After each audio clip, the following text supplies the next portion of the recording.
talks now. Our first speaker for the day is Vikrant Chauhan.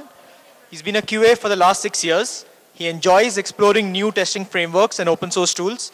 And today he's going to be telling us about the importance of accessibility. Can I request everyone to have a seat quickly? Cool. So, should I start? Okay. Cool. So, today I'm going to talk about what is actually accessibility, why it is important. So, the conclusion I want to derive from my talk is why is accessibility very important. Many of you would have seen this symbol actually on many websites, especially out of India, and UK especially has a this kind of accessibility symbols at most of the places. So what exactly is accessibility? What's the definition of accessibility? So what accessibility means is the degree to which application can be accessed to all the users. In all users, you can count any person with disabilities, without disabilities, anyone. It should be easily available to all. So according to Wikipedia, it means that you should be, the environment should be accessible, product, service, whatever you provide should be accessible to all. This should not be confused with usability, because usability means that if you have something, how usable it is, because there you have a specific set of users doing specific set of goals. So usability means how you can achieve that goal easily is what usability means. Accessibility doesn't mean that. Accessibility means how is it available to all types of people, different demographics, different skill sets. Accessibility in day-to-day life, you can see there is a staircase with a ramp for wheelchair. This is a wine bottle with a braille actually written on it to give information about the wine. Then sign languages. Most of you would have seen at least one person communicating in sign language.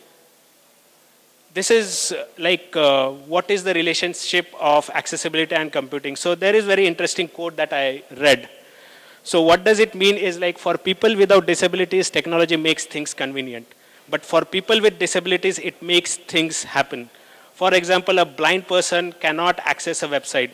But if we have our website accessible, he can use screen reader and actually go through the website. So it's actually providing the information to them. So it makes it very convenient for them.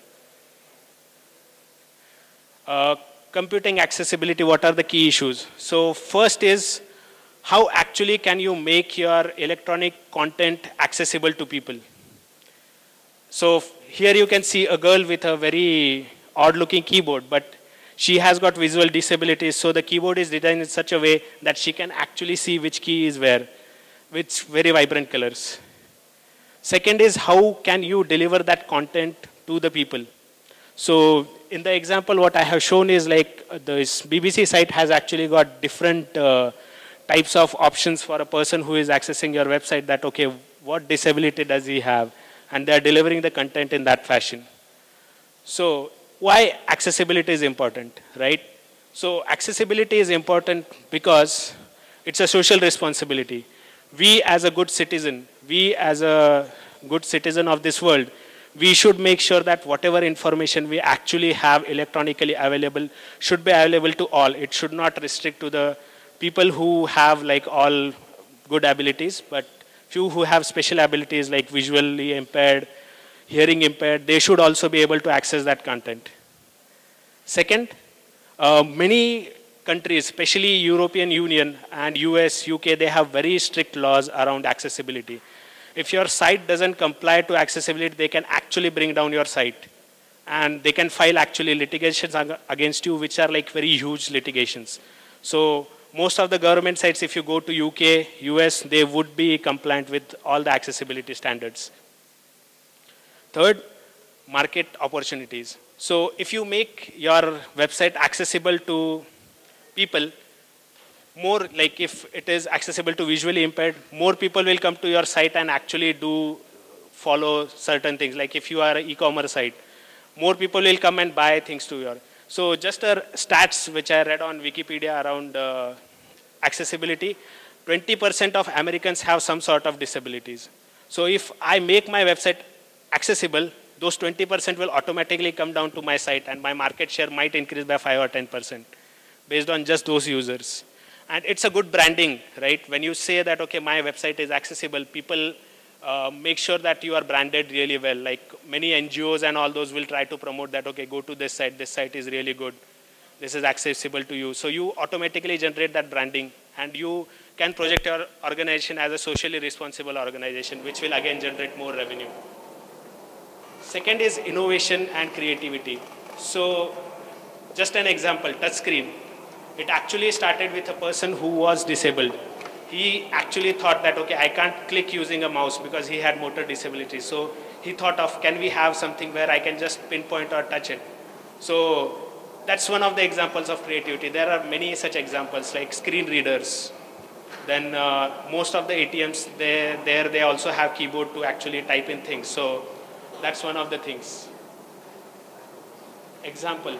So most of us would have used Windows sometime, and Windows also gives you accessibility option. Every operating system in the world has the accessibility options. You can set those accessibility and you can actually start using. This is again a sample keyboard which is there for visually disabled people so that they can identify the characters really well. This is Android, so just mobile space. Even most of the mobiles, they will give you option to actually have voice commands. Siri is one of the good example of accessibility. You can just tell it and it will do it for you. So that's the thing. So I'll just show you one example. So London Olympic site, it's like really good example of accessibility.